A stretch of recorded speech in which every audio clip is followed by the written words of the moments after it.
आपके जहन में सवाल आ रहे होंगे, मैं पूरी जिम्मेदारी से कोशिश करूंगा वो सवाल यहां पर उनके ठीक ठीक जवाब मिल पाए।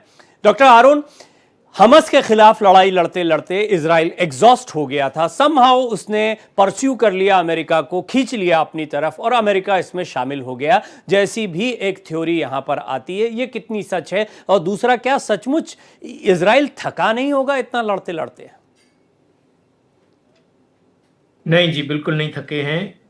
थोड़ा सा हमास का जो है ना, थोड़ी सी स्ट्रेटजी चेंज की है। अभी 34,000 मील्स जो है ना आज उन्होंने दिए हैं हमास में, पूरी तरह से एक सॉरी गाजा में, गाजा के निवासियों को, और पूरी तरह से हमास को आइसोलेट करके फिर उनको पनिश करना चाहते हैं हम लोग। ये वहाँ की स्ट्रेटजी है। थोड़ा सा स्लो डाउन हो गया तो रहने दीजिए, वहाँ उतना वो नहीं है। लेकिन सबसे बड़ी बात ये हो गई थी कि हमारे मोसाद की तरफ से ये पता लग गया था कि भाई आप जल्दी करो यहाँ के लिए। ये तुरंत कार्रवाई इसलिए की गई कि अगर ये नहीं करते तो ये कुछ दिन ही दूर थे न्यूक्लियर बम बनाने के लिए, इसलिए ये वाली कार्रवाई की गई। अच्छा, और दूसरी बात यह है कि अमेरिका को इजराइल ने खींचा नहीं। देखिएगा 1979 से, जब से ये मुल्ला लोगों का ये राज्य आया है ईरान में, वो बस यही यही यही इनका बिल्कुल एक अलापते हैं, हमेशा इजराइल को दुनिया के नक्शे से मिटा दिया जाएगा, अमेरिका को दुनिया के नक्शे से मिटा दिया जाएगा। तो भाई ये दोनों जन हैं, तो अब दोनों जन को साथ में रहना ही पड़ेगा। थोड़ा सा मिस्टर ट्रंप ने, मतलब जब 13 जून को जो स्ट्राइक की इजराइल, वो अगर साथ में हो जाती तो ये नहीं होता आज जो हो रहा है। मतलब थोड़ा सा स्लो डाउन हो गया, जल्दी वॉर खत्म हो सकता था। कैसे अब भी हुआ? वॉर मतलब मैं जल्दी वही खत्म तो कह होने रहा हूं, वाला ये है, दोनों परस्यू जब कैसे साथ कर में आ लिया? गए हैं। ये हुआ कैसे? क्या फिर से ये दोहराइए प्रश्न। आपने कहा पहले हो जाता ठीक था, ये अभी कैसे हुआ? मतलब कैसे परस्यू कर लिया? अब ये मिस्टर ट्रम्प के ऊपर डिपेंड करता है। उनको लगा होगा कि भाई अब हमारी जरूरत है, या फिर जो हमारी लॉबी है, या फिर जो हमारे सलाहकार हैं, सबने मिलकर रिक्वेस्ट किया होगा मिस्टर ट्रम्प से कि भाई 2 वीक्स टू मच, तो आप जरा एक्शन लीजिए, और वो हो भी गया। तो अब जब ये जो है हमारे एग्जिस्टेंस की लड़ाई है, अमेरिका की एग्जिस्टेंस की लड़ाई है, और ये जो nuclear Iran is very dangerous, और पूरी रिस्क है पूरी दुनिया के लिए। क्योंकि देखिएगा हमारे पास कितने न्यूक वाली कंट्रीज हैं। कौन सी कंट्री न्यूक वाली है जो ये कहती है कि हम तुमको खत्म कर देंगे, या फिर हम तुम्हारा एग्जिस्टेंस इस दुनिया से मिटा देंगे? कौन सी कंट्री है? सब ने अपने बना के रखे हुए हैं अपने, जब उनकी अपनी वो इलेक्ट्रिसिटी उत्पादन कर रहे हैं, उनकी जो बाकी की जरूरतें हैं वो पूरी कर रहे हैं। वो किसी को दूसरे को खत्म करने की किसी बट का प्लान नहीं है, सर सिवाय इन लोगों के अलावा। डॉक्टर आरोन, व्हाट अबाउट अब पाकिस्तान देन? हाँ जी, पाकिस्तान के बारे में क्या विचार है फिर आपका? देखिएगा पाकिस्तान के बारे में एक वायरल एक वीडियो हमारे मिस्टर नेतन्याहू का बहुत ज्यादा हो रहा है। उन्होंने उस वीडियो में ये कहा था कि किसी भी टेररिस्ट स्टेट को न्यूक्लियर पावर नहीं होना चाहिए, यस। किसी भी टेररिस्ट स्टेट को। जी। Pakistan, Qatar and Iran, these are the 3 terrorist और स्टेट्स। उसी पाकिस्तान को और साथ में इन्होंने, लेके अमेरिका, जो आपके फ्रेंड हैं असीम मुनीर, जाते हैं बढ़िया पार्टी वार्टी करके वापस आते हैं, फिर कैसे? मतलब उसी पाकिस्तान का सहयोग ले रहे हैं। एक तरफ अमेरिका पर कैसे ट्रस्ट कर रहे हैं आप, जो पाकिस्तान को तो साथ में लेता है, ईरान के न्यूक्लियर पावर पे सवाल उठाता है? देखिएगा ये इनकी मिस्टर ट्रम्प की strategy, he is a businessman. उन्होंने सीधा इनको न्यूट्रलाइज करने के लिए, भाई आप चुप रहना, और भविष्य में हमको अगर आपके बेसिस की जरूरत पड़ेगी तो हम उसको यूज करेंगे, और आप उसको, उसके ऊपर आपको कोई ऑब्जेक्शन नहीं होना चाहिए।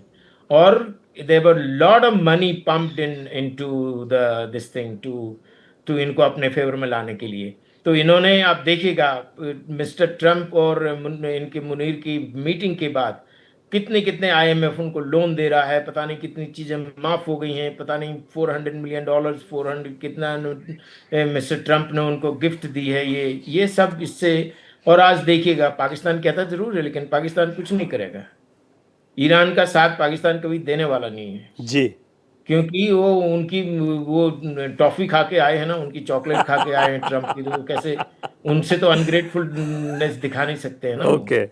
तो दिस वाज द ठीक पॉलिसी है। ऑफ और अच्छा, मेबी एक स्ट्रेटेजी बहुत शॉर्ट में बाकी पाकिस्तान को मेहमान भी डिस्ट्रैक्ट शामिल करने के करता लिए। हूं मैं। डॉक्टर अरुण, शॉर्ट में, ये डॉक्टर अरुण अब्राहम का की सोच है या पूरे इजराइल की सोच है पाकिस्तान के बारे में, जो अभी आपने कहा? देखिएगा, पाकिस्तान वाज न्यूक्लियर कितने साल पहले हो गया था। इसराइल ने कोशिश की थी कि उसको उसी टाइम उड़ा दिया, जैसे कि इराक का किया था और सीरिया का किया था, लेकिन वो इतना दूर है यहाँ से कि उस टाइम उनके पास F-35 हुआ नहीं करते थे। लेकिन फिर भी बाद में ऐसा लगा, उनको पता लगा, शायद मोसाद ने ये बोल दिया होगा कि इनकी जो रियल थ्रेट है नहीं है पाकिस्तान से, इनके लिए जो या न्यूक्लियर उतनी वेपन्स है हैसियत जो है भी नहीं हैं जितना वो सोच रहे हो? अंडर अंडर रिव्यू और under control of American authorities. और जब गॉट अमेरिकन इट। अथॉरिटीज के जो कुछ भी अंडर में होगा वो इसराइल के अगेंस्ट जा नहीं सकता है, और लाइक हुआ भी है आज तक। लाइक ये सिर्फ बात कर अफगानिस्तान, सकते हैं, ये कुछ कर लाइक नहीं सकते पाकिस्तान। इसराइल के अगेंस्ट में। और ठीक। बाय द वे, एक दो लाइन और बोलते हैं, जिस दिन अगर ऐसा लगा मोसाद को कि भाई हाँ पाकिस्तान थ्रेट हो सकता है, तो 2-4 प्लेन्स जाएंगे और वहां वो कहूटा का जो उनका जो है उसमें फटाके फोड़ के लौट के आ जाएंगे। पाकिस्तान जाना इजी है, और इंडिया तो अपना मन दोस्त में ही है, मेरे सवाल सवाल ही इतने पैदा आ रहे हैं कि मैं आपसे कभी एक 1-to-1 भी हम बात करेंगे, लेकिन मौलाना रिजवी आपको बड़े गौर से सुन रहे थे, बहुत सारी चीजें उनके मन में आई होंगी आपको सुनते हुए। मौलाना रिजवी, डेथ टू अमेरिका ये किसी से छिपा हुआ नहीं है, स्लोगन था, ईरान ने बड़ा इस्तेमाल किया इसको। हिजबुल्ला किसी से छुपा होने, हालांकि पिछली बातचीत में आपने लेबनान में कैसे हिजबुल्ला पैदा हुआ, क्या हुआ, वो आपने बड़ा अच्छा एक्सप्लेन किया था, हमारे लिए नई जानकारियां थी, कई लोगों को नहीं पता लगती हैं। बट स्टिल बहुत सारी ऐसी चीज़ें हैं कि स्यूडो या छद्म युद्ध लड़ते हुए आप ऐसे गुटों के पास में बहुत ही सोफिस्टिकेटेड हथियार देते हैं, डेथ टू अमेरिका बोलते हैं, इजराइल फूटी आंख सुहाता नहीं, आंख की किरकिरी लगता है, क्यों छोड़ा जाएगा ईरान को? देखिए, मैं बहुत ही क्लियर करके दो बातें कहना चाहता हूँ कि ईरान ने इजराइल के बारे में तो कहा है कि उसको नक्शे से मिटा देना चाहिए, लेकिन कभी भी अमेरिका के बारे में ये नहीं कहा है।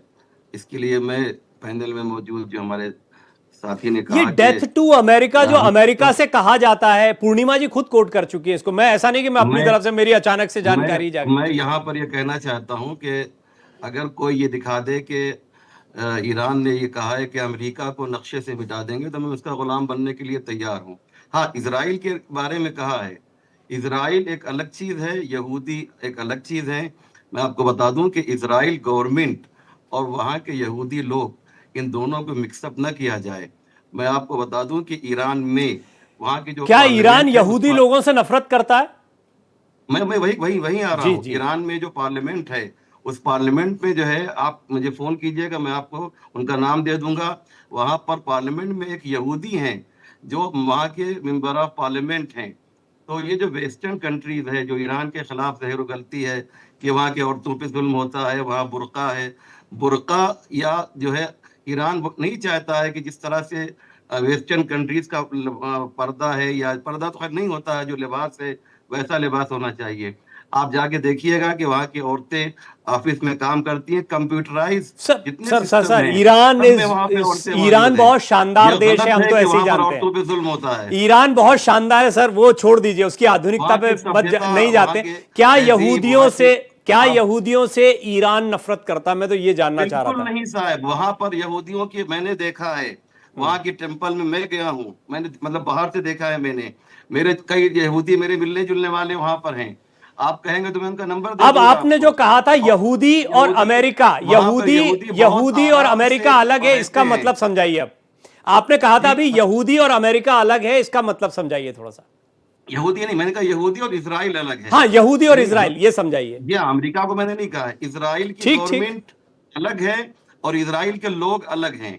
इसराइल में देखिए, मैं आपको बताऊं कि जब इसके 4-5 साल पहले इसराइल ने वहां पे गजा पे पहली बार हमला किया था, तो मेरे पास वो वीडियोस हैं कि वहाँ यूरोप में और अमेरिका में वहाँ के यहूदियों ने इसराइल के खिलाफ जो है प्रोटेस्ट किया था। ज़ायनिज़्म एक अलग चीज है, यहूदी एक अलग चीज है। यहूदी जो है, हमेशा ईरान कहता है हमारे भाई हैं, हमें उनसे कोई शिकायत नहीं है।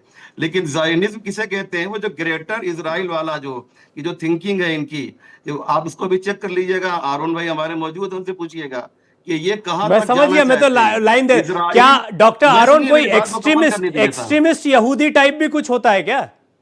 जी नहीं, मैं डॉक्टर मैं आरोन से पूछ रहा हूं, आपने जो सवाल पूछा, एक्सट्रीमिस्ट यहूदी जैसा कुछ होता है डॉक्टर आरोन? बि- नहीं, ऐसा मान सकते हैं, एक ग्रुप है, एक नकाराकारिता करके एक कुछ ग्रुप है, उसका नाम हमें सही भी हम लेना भी नहीं चाहते हैं। वो एक कुछ पूरी हमारे 15 मिलियन यहूदियों के बीच में एक 25-30 हजार लोगों का एक ग्रुप है जो जो ये कहते हैं कि इजराइल को ख़त्म होना चाहिए। ये इनको एक्सट्रीमिज्म बोलते हैं। लेकिन हाँ, हमारे यहाँ जो ग्रुप है हम उनको अल्ट्रा ऑर्थोडॉक्स बोलते हैं, ऑर्थोडॉक्स बोलते हैं, ट्रेडिशनल ज्यूज बोलते हैं, ऐसी परिभाषाएं हैं।